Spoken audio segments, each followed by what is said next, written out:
Hello guys, welcome back to my channel. आज मैं इश्क जुनूनी का एपिसोड बोलने जा रही हूँ।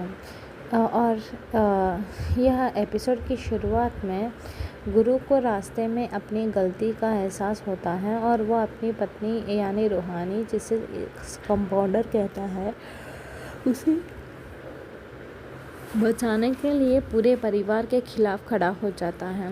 रूहानी को एक चालाकी के तहत मेंटल हॉस्पिटल भेज दिया जाता है, जहां एक वार्डन हेमलता काफ़ी क्रूर है और नए पेशेंट्स को डराने धमकाने का काम करती है।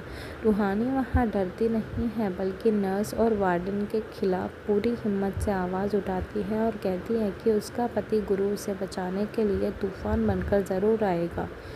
घर पर गुरु को पता चलता है कि उसके भाई, भाभी और परिवार के बाकी लोगों ने मिलकर पापा के दबाव में आकर रूहानी को झूठा साबित किया था।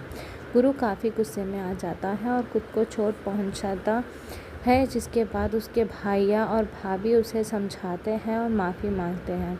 उसके बाद गुरु को रूहानी का फ़ोन से लोकेशन ट्रैकर मिलता है, जिससे उन्हें लगता है कि वो रूहानी तक पहुंच सकते हैं।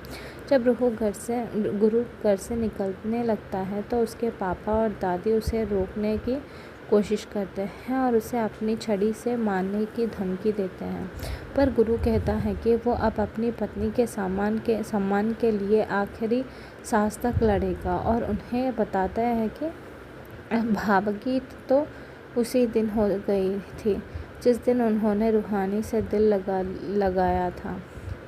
इसके बाद तेजू नाम का एक लड़की गुरु की दोस्त बनकर उसकी मदद करने के लिए साथ चलती है, क्योंकि रूहानी एक लेडीज़ मेंटल हॉस्पिटल में है जहां मर्द नहीं आ सकते। पर दूसरी तरफ हॉस्पिटल की वार्डन हेमलता काफ़ी चालाक निकलती है और उसे रूहानी के पास से ट्रैकर मिल जाता है। वार्डन उस ट्रैकर को अपनी आदमी के पास देकर अलग अलग दिशाओं में घुमाने के लिए भेज देता है। गुरु रास्ता भटक जाए और उस तक ना पहुंच सके।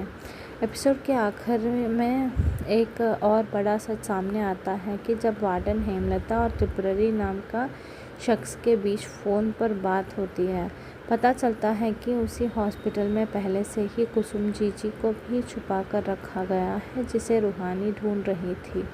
त्रिपुरी वार्डन से कहते हैं कि फसाद को जड़ से उखाड़ना होगा और इससे पहले कि रूहानी कुसुम जीजी तक पहुंचे, कुसुम जीजी का खेल हमेशा के लिए ख़त्म करना पड़ेगा।